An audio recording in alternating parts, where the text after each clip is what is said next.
Good morning, students. Myself is Ajay Kumar from the Paramount Public School, Lehra Gaga. I am your chemistry teacher, and today I am going to start with the grade 6.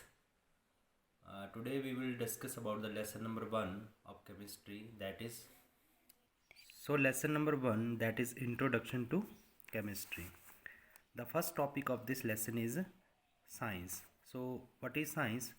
Science is a systematic knowledge which is gained through observation and experimentations. Okay, for example, if you are having a cup of tea, if you are having a cup of tea and you want to get to know about the cup of tea is hot or cold. So if you want to get know about a hot or cold things, you have to touch it. You have to touch it. So while you are touching, that means you are experimenting, and after touching you will feel it whether the cup is hot or whether the cup is cold. So that is your observation. After touching it, if the cup is hot, that is your observation. So this is also same thing is applied in the case of the science, that is systematic knowledge which is gained through observation and experimentation. Okay, so next thing is scientist. All those people who are working for the development of science are called scientists. For example, nowadays the COVID-19 spread in all over many countries. Okay, so all the scientists of different countries are working to develop the vaccine for this COVID-19. So all these scientists or all those people which are working to develop the vaccine for the COVID-19, that are known as the scientists. Okay, how do the scientists work? Actually, our all activities of everyday's life involve some steps. So for example, if you want to prepare a cup of tea, the following steps are involved. Step number 1, you will keep a pan containing some water on a flame and wait to boil it.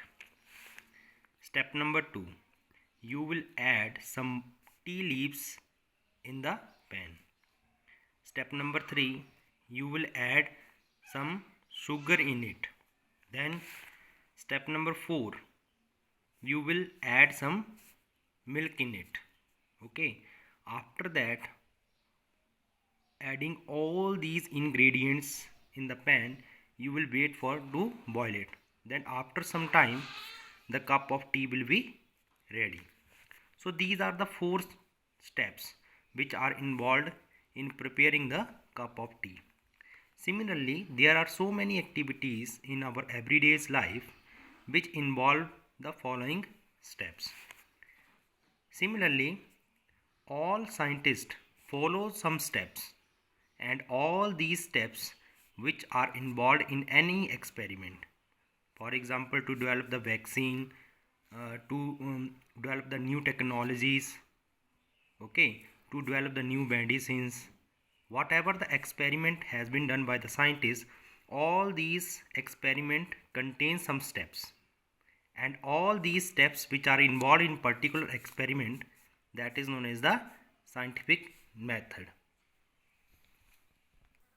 Generally, scientific method involve the following steps.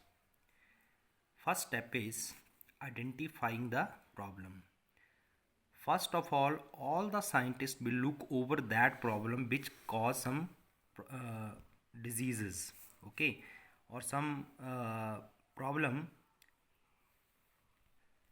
To identify the problem, the scientists are observing some object and some processes.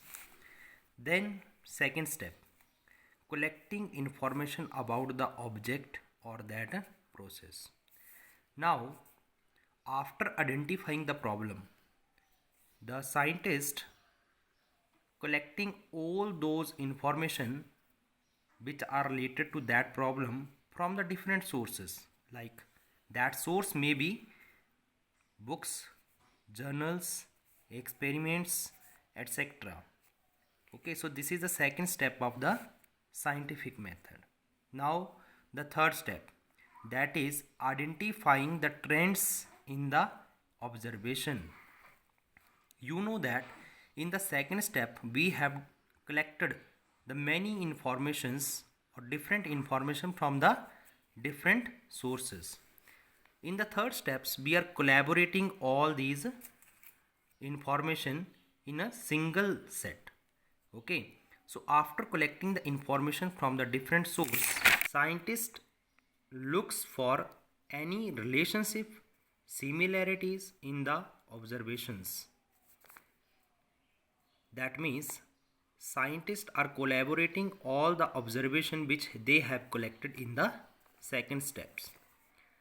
After this they give one result on these observation, means they are generalizing all the observation in one result. So observation which is called the hypothesis. So after collecting the information and concluding all the observation, they are giving one definition of one theory, that is known as the hypothesis. Okay, now the step number 4.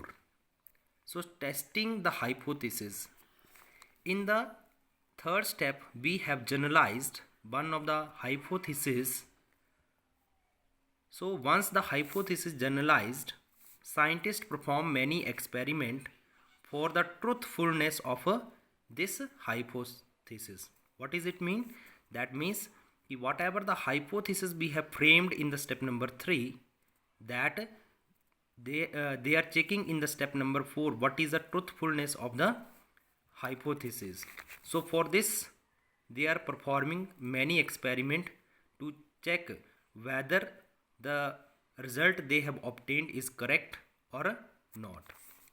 So any hypothesis which can explain all the observed fact, okay, that is known as the theory or a law. Okay, so step number 5. After so the last step of the scientific method is application of theory or law.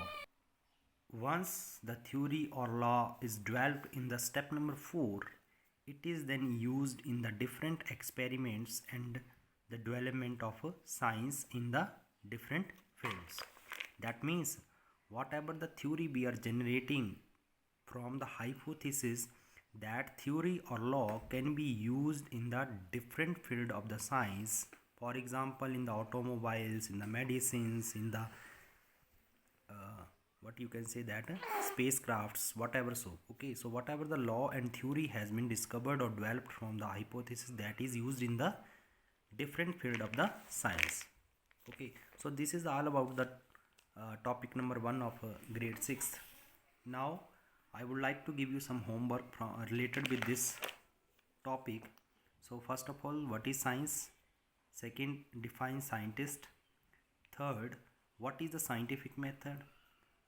Next, what are the different steps involved in the scientific method? So you are requested to try these questions based on this video. I hope that this video will be helpful for gaining some knowledge, and tomorrow we will discuss about the branches of science. Thank you.